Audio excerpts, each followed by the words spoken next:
everyone, welcome back to my channel, Social Issues. How have you been? Guys, thank you for sharing your thoughts on my videos, and your love and support are so overwhelmingly appreciated. Your comments are phenomenal. If you enjoyed my video, hope you'll give me a thumbs up and subscribe to support my channel. Do it now. Let's get into this.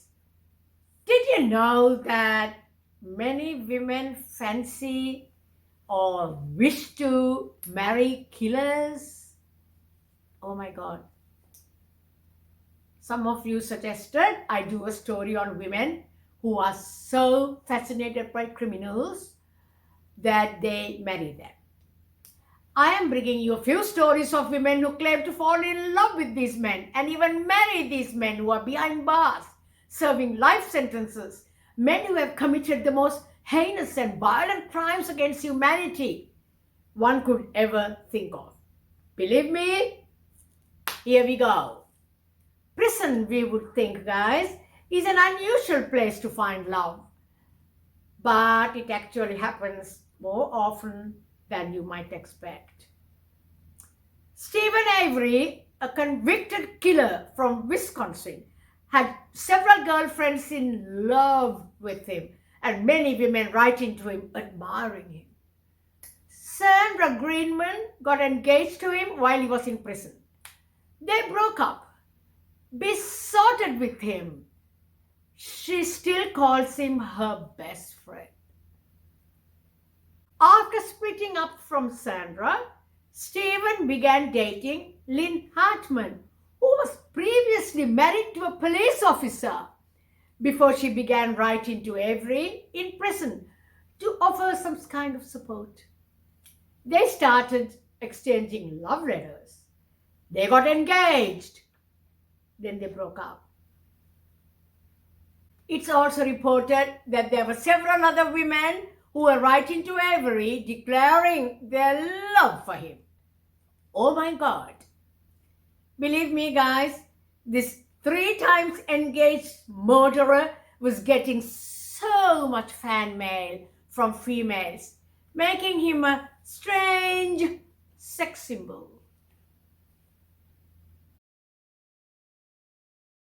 Guys, my research indicated that the word and condition for feeling an attraction to someone behind bars is described in psychology as hybristophilia. The story between Avery and Lynn Hartman isn't your typical love story. It isn't even a love story, really, but one of twisted psychological manipulation and deceit, vulgarity, a relationship of inexplicable strangeness. What would you expect? Then there was Ted Bundy, a notorious American serial killer who kidnapped, raped, murdered many young women and girls during the 1970s. After more than a decade of denials, before his execution in 1989, Ted Bundy confessed to 30 homicides that he committed in 7 states in America between 1974 and 1978. This was just a snapshot of who Ted Bundy was, a sadistic killer.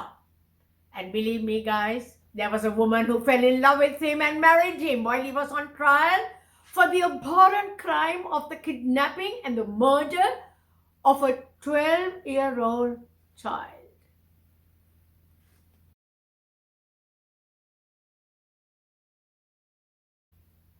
Ted Bundy's lover, Carol Ann Boone. Was it love? I don't know, guys. The master manipulator Bundy, wearing a mask of sanity, was such a predatory psychopath that even today, psychologists are researching his extremely dangerous, wicked, shockingly evil, and vile mental state.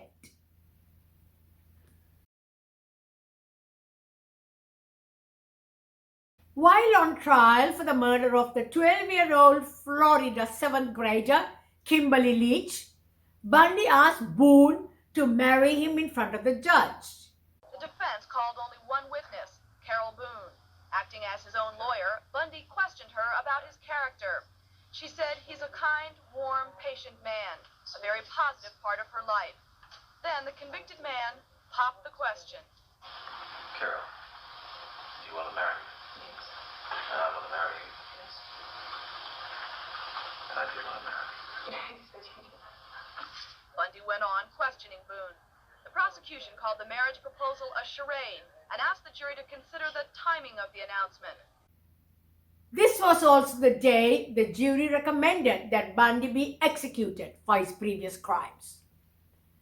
Probably just to give her the benefit of the doubt. Probably no doubt in her mind that Bundy was innocent. Maybe. Carol Ann Boone was by his side the whole time he was in court, consistently fighting to support him. Boone even served as Bundy's character witness and helped Bundy with his plan to escape prison and flee to Florida, where he murdered 3 more women. In order to appeal to the jury's emotions, Bundy proposed to Boone in the courtroom, and the two declared themselves married in front of the judge. If you made your vows in front of a judge, you were declared legally married. When Bundy was given the death penalty, Boone moved nearby the prison so she could regularly visit him. Would you believe that Boone would even smuggle in drugs for Bundy hidden in her body? Somehow, the two of them managed to have intimate relations during these visits, which conceived their child Rose Bundy, who was born in 1982. Shocked? Now to another story which is really, oh my God, I don't know, guys. Eric Menendez, born on November 21st, 1970, and Lyle Menendez, born on January 10, 1968, are American brothers who were convicted in 1996 for the 1989 murders of their wealthy parents. They shot and killed their parents in cold blood. Guys, both were sentenced to life in prison without the possibility of parole. Guys, did you know that they both have wives? Yeah. Lyle and Eric Menendez are both convicted murderers, and they have found not one or two but multiple women who wanted to marry them. Despite spending most of their lives in jail, the brothers Eric and Lyle, who shot and killed their parents in cold blood, have wives.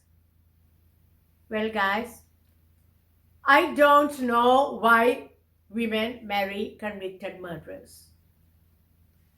Guys, get to know the lucky, not so lucky ladies.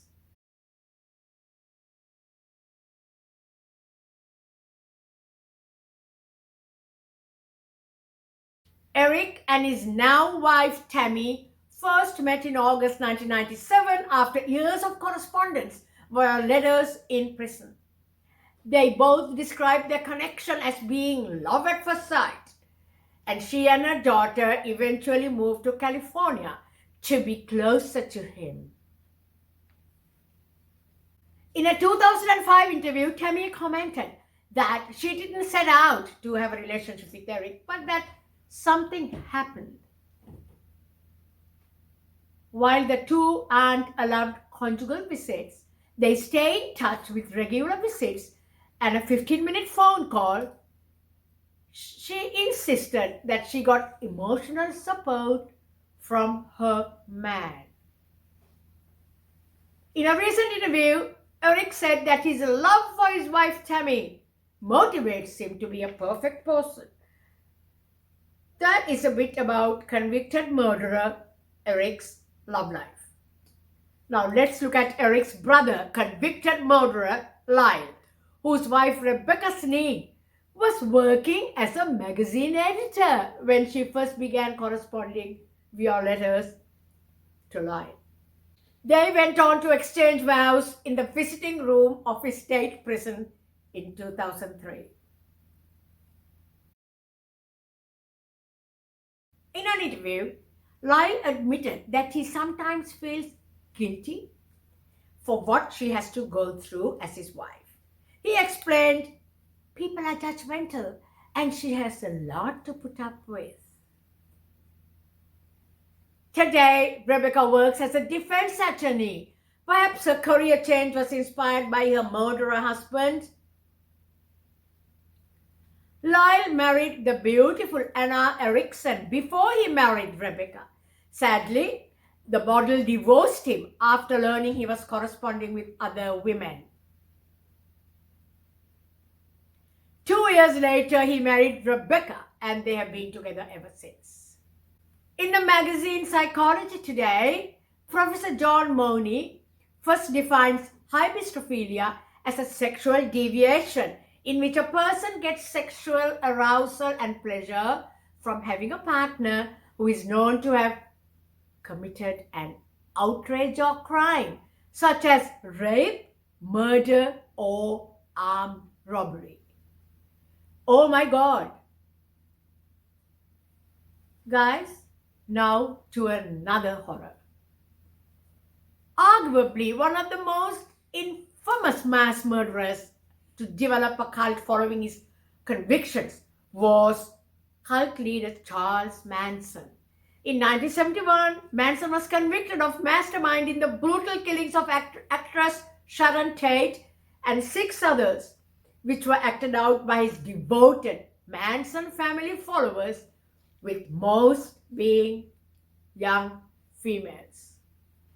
Young women with shaved heads flocked to the courthouse during his trial to conduct a 24-hour vigil, and after Manson carved an X into his forehead, many of his followers did the same. Rolling Stone once called him the most dangerous man alive when they put him on a 1970 cover, with Manson's eerie magnetism turning him to a macabre pop culture icon. During his time in prison, he reportedly received an average of 4 fan letters a day, and during one parole hearing in the late 80s, I read somewhere that there were about 40 satanic worshippers dressed in black outside the prison chanting for his release. Guys, there is more. 80-year-old Manson, 80-year-old, yeah, you heard me right. 80-year-old Manson obtained a marriage license in 2014 to wed Afton Elaine Burton, a 26-year-old admirer who had been visiting him for 9 years. The two could not exchange vows because Manson died before they could exchange vows. Manson died in November 2017 at the age of 83. Finally, about a man who married a convicted female murderer. One of his Manson family members, Susan Atkins, also known as Sexy Sadie within the cult, found love behind bars when she was married to James Whitehouse while serving her life sentence before dying in 2009. Well, guys, I would love to see what you think of men and women who fall in love and married convicted killers in prison. Strange? I would say so. More than strange. That's it from me, guys. Keep well. Don't forget to give me a thumbs up and subscribe. Do it now. See you again soon. Good night.